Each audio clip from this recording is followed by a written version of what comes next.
All right, this is Stephanie. Stephanie and I have been working together for about a little over a year, actually.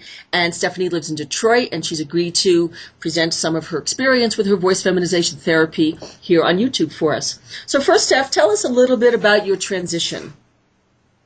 Oh, my transition. Well, very recent in my history. I'm 57 now, just turned 57. And my actual transition started about 2 years ago.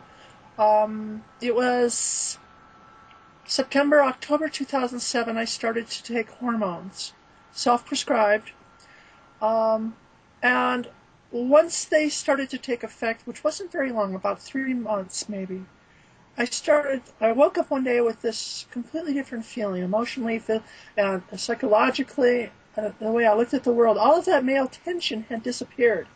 And I just thought, I am in such peace, and this is so beautiful. And I thought, well, if nothing else, I'll just continue this way. Of course, that doesn't work, because the more you do that, the more you want, because you want to be a woman. And I started to open up doors, and every time I opened up the door, I'd walk through it, and more doors would be there, and I'd always seem to walk through the right door. The next thing I know, then I meet you off on the internet with Skype. We started our sessions. And then in October 2008, 1 year after my hormone therapy, self-prescribed, I found myself under the surgeon's knife, having facial feminization surgery with Dr. Joel Beck in San Mateo, California. And you did a nice job. You look beautiful.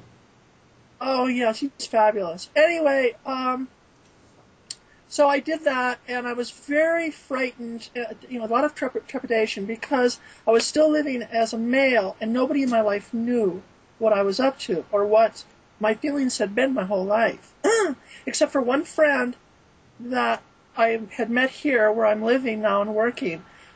She was the only one that knew. So we would get together, and I would go shopping and out to dinner and things like that with her, and then I would have to transition back every time I came home and went to work. And it got really, really depressing. Then about a year after, then in April of 2009, I made a full transition. I went full-time. That's Stephanie. At work, with family, with friends, everybody knew. And my experience was wonderful. Not like some of the heart-wrenching stories I've heard or read about. My family, especially my mother, has embraced me. She loves her new daughter. Of course, everybody will miss the other person. It's like somebody died in the family or some friends. I have one friend that is still upset about it, but we talk at least once a week. And we don't talk about this, but we just talk.